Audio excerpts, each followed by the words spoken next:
হরে কৃষ্ণ। একাদশীর ব্রত মহা মহা উৎসব কি জয়। হরে কৃষ্ণ। আসছে আগামী 20 এপ্রিল, 7 বৈশাখ, 26 বিষ্ণু শনিবার, মহা দ্বাদশী। এটা হচ্ছে পক্ষবর্ধিনী মহা দ্বাদশী, কামদা একাদশী ব্রত মহা মহা উৎসব। কামদা একাদশী ব্রত মহা মহা উৎসব কি জয়। হরে কৃষ্ণ। আপনারা এই একাদশী অবশ্যই পালন করবেন, কারণ এই একাদশীটা আমাদেরকে 20 তারিখ পালন করতে হচ্ছে, কারণ 19 তারিখে এই একাদশীটা হচ্ছে একাদশী, কিন্তু 20 তারিখে হচ্ছে পক্ষবর্ধিনী মহা দ্বাদশী। ব্রহ্মবৈবর্ত পুরাণে বলেছেন, যিনি শুধু একাদশী ব্রত পালন করবেন তিনি অনেক দিন ধরে নরকবাস করবেন। যদি তারা পক্ষবর্ধিনী একাদশী ব্রত পালন করেন তাহলে তারা অনেক পুণ্য ফল লাভ করবেন। তা আপনি কি করবেন সেটা আপনার নিজস্ব ব্যক্তিগত ব্যাপার, কিন্তু আমরা শাস্ত্র সিদ্ধান্ত অনুযায়ী যে এই একাদশী ব্রত পালন করতে হয় সেটা আপনাদের কাছে বর্ণনা করছি। তো অবশ্যই ভারতে এবং বাংলাদেশের ভক্তরা এই 20 তারিখে এই পক্ষবর্ধিনী একাদশী ব্রত পালন করবে, এবং আরও বিশ্বের কোথায় কোথায় 19 তারিখ করতে হবে। আমরা একটা স্ক্রিনশট আপনাদের দিয়ে দেবো, আপনারা দেখে সেই সব স্থানের ভক্তরা অবশ্যই 20 তারিখে এই একাদশী ব্রত পালন করবেন। এবং যারা দিল্লি, বোম্বাই, বিভিন্ন জায়গায় আছেন তারা অবশ্যই একাদশী আপনারা 19 তারিখে করবেন। তো একাদশী ব্রত সকলের করতে হয়। শাস্ত্রে বলেছে 8 থেকে 80 সকলের জন্য একাদশী। যার 8 বছর বয়স হয়ে গেছে সেই বয়স থেকেই সকলকে একাদশী করতে হয়, 80 বছর অবধি। তো একাদশীর দিন অবশ্যই আপনারা পঞ্চরবি শস্য খাবেন না, ধান, গম, জব, ভুট্টা এবং তেলবীজ, এগুলো এবং এগুলো থেকে যা যা তৈরি হয় সেগুলো অবশ্যই একাদশীর দিন বর্জন করুন। অবশ্যই একাদশীর দিন ফলমূল এবং দুধ যদি আপনার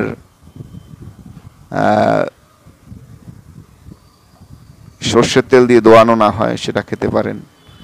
এবং যদি আপনি সাবুদানা, 1 নম্বর সাবুদানা পাওয়া যায় বাজারে, তাহলে সেটা নিয়ে আপনি একাদশী ব্রত করতে পারেন। তো একাদশীতে কমসে কম 12টা অবধি উপবাস করা উচিত, তারপরে আপনি অনুকল্প গ্রহণ করতে পারেন। একাদশীর দিনে কেউ চা, কফি, বিড়ি, ভাং, বিস্কুট এগুলো খাবেন না। একাদশীর দিন নেশা করলে একাদশী ব্রত থাকে না। এবং দশমীর দিনে আমাদেরকে সংযম করতে হয়। দশমীর দিনের মাছ এবং কাঁসার থালায় খাদ্য গ্রহণ, এরকম ব্রত পালন করতে হয়। আমরা এগুলো সব স্ক্রিনে দিয়ে দিচ্ছি, আপনারা সব দেখে নেবেন।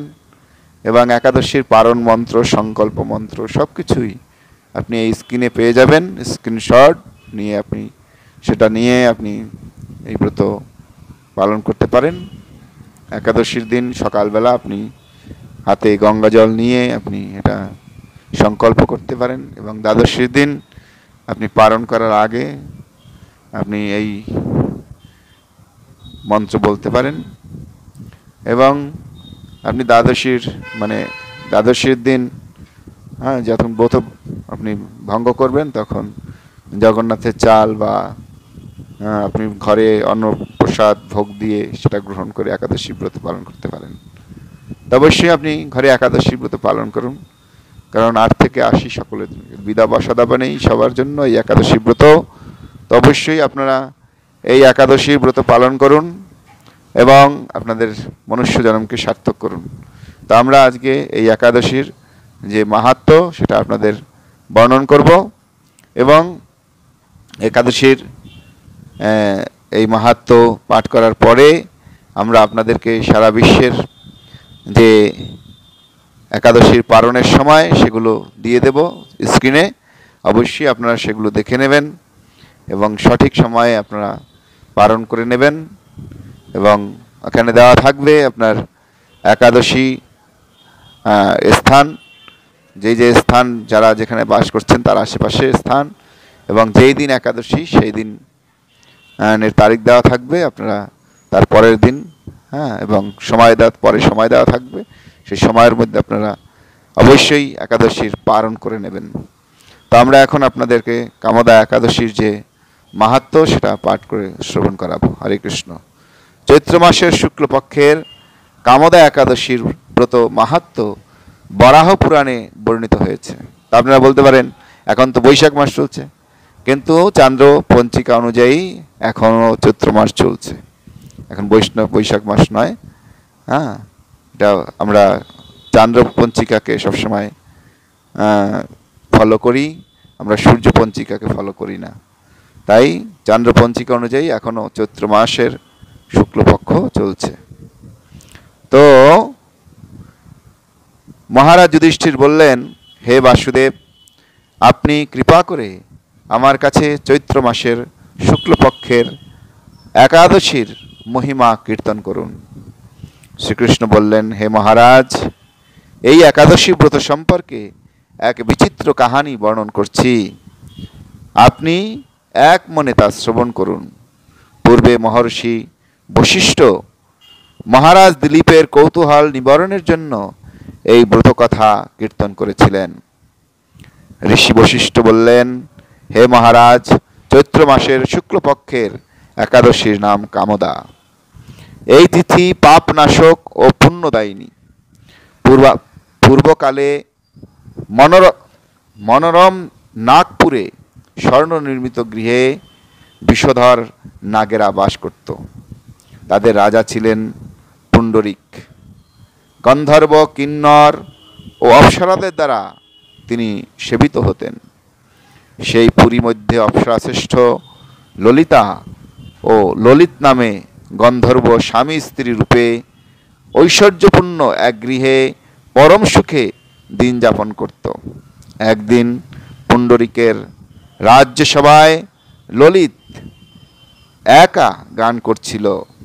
এমন সময় ললিতার কথা তার মনে পড়ল। ফলে সঙ্গীতের স্বর, লয়, তাল, মানের বিপর্যয় ঘটল। কর্কটক নামে এক নাগ ললিতের মনোভাব বুঝতে পারল। গানের ছন্দভঙ্গের ব্যাপারটি সে পুণ্ডরিক রাজার কাছে জানালো। তা শুনে সর্পরাজ ক্রোধভরে কামাতুর ললিতকে, রে দুর্মতি, তুমি রাক্ষস হও বলে অভিশাপ দান করল। সঙ্গে সঙ্গে সেই ললিত ভয়ঙ্কর রাক্ষস মূর্তি ধারণ করল। তার হাতে 10 যোজন বিস্তৃত, 2 মুখ পর্বত গুহার মতো চোখ, 2টি প্রজ্বলিত আগুনের মতো ঊর্ধ্বে 8 যোজন বিস্তৃত প্রকাণ্ড এক শরীর সে লাভ করল। ললিতের এরকম ভয়ঙ্কর রাক্ষস শরীর দেখে ললিতা মহা দুঃখে চিন্তায় ব্যাকুল হলেন। স্বেচ্ছাচারী রাক্ষস ললিত দুর্গম বনে ভ্রমণ করতে লাগল। ললিতা কিন্তু তার সঙ্গ ত্যাগ করলেন না। ললিত নির্দয়ভাবে মানুষ ভক্ষণ করত। এই পাপের ফলে তার মনে বিন্দুমাত্র শান্তি ছিল না। পতির সেই দুরাবস্থা দেখে ব্যথিত চিত্তে রোদন করতে করতে ললিতা গভীর বনে প্রবেশ করল। একদিন ললিতা বৃন্দা পর্বতে উপস্থিত হল। সেখানে ঋষিশৃঙ্গ মুনির আশ্রম দর্শন করে মুনির কাছে হাজির হল। তার চরণে প্রণাম করে কার কন্যা প্রণাম করে সেখানে দাঁড়িয়ে রইল। মুনিবার জিজ্ঞাসা করলেন, হে সুন্দরী, তুমি কে? কার কন্যা? কি কারণেই বা এই গভীর বনে এসেছ? তা সত্য করে বলো। তদুত্তরে ললিতা বলল, হে প্রভু, আমি বীরধন্যা গন্ধর্বের কন্যা। আমার নাম ললিতা। আমার পতির পিচাসত্ব দূর হয় এমন কোনো উপায় জানবার জন্য এখানে এসেছি।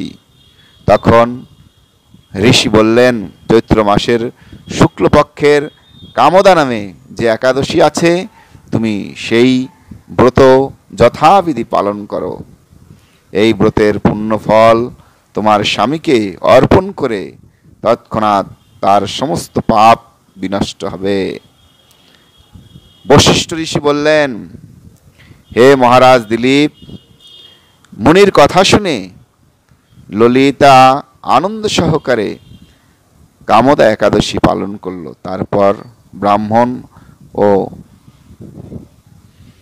ব্রাহ্মণ ও বাসুদেবের সামনে পতিত উদ্ধারণের জন্য আমি যে কামদা একাদশী ব্রত পালন করেছি তার সমস্ত ফল আমার পতির উদ্দেশ্যে অর্পণ করলাম। এই পুণ্যের প্রভাবে তার পিচাসত্ব দূর হোক। এই কথা উচ্চারণ মাত্রই ললিত শাপমুক্ত হয়ে দিব্য দেহ প্রাপ্ত হলো। পুনরায় গন্ধর্ব দেহ লাভ করে ললিতার সাথে সে মিলিত হলো। তারা বিমানে করে গন্ধর্বলোকে গমন করলেন। হে মহারাজ দিলীপ, এই ব্রত যত্ন সহকারে সকলেরই পালন করা কর্তব্য। এই ব্রত ব্রহ্মহত্যা, পাপ বিনাশক এবং পিচাসত্ব মোচনকারী। এই ব্রত কথা শ্রদ্ধাপূর্বক ও শ্রবণে বাজপেয় যজ্ঞের ফল লাভ হয়। তো হরে কৃষ্ণ, আমরা এখন এখানে সমস্ত পারণের সময়গুলো দিয়ে দিচ্ছি, আপনারা দেখে নেবেন। আপনি যেখানে আছেন আপনার আশেপাশে, আপনি যদি এই স্থানের আশেপাশে থাকেন তাহলে আপনি ওই সময়ের মধ্যে অবশ্যই পালন করে নেবেন এবং অবশ্যই একাদশী ব্রত পালন করবেন। হরে কৃষ্ণ কৃষ্ণ কৃষ্ণ হরে হরে, হরে রাম রাম রাম হরে। একাদশী ব্রত মহোৎসব কি জয়।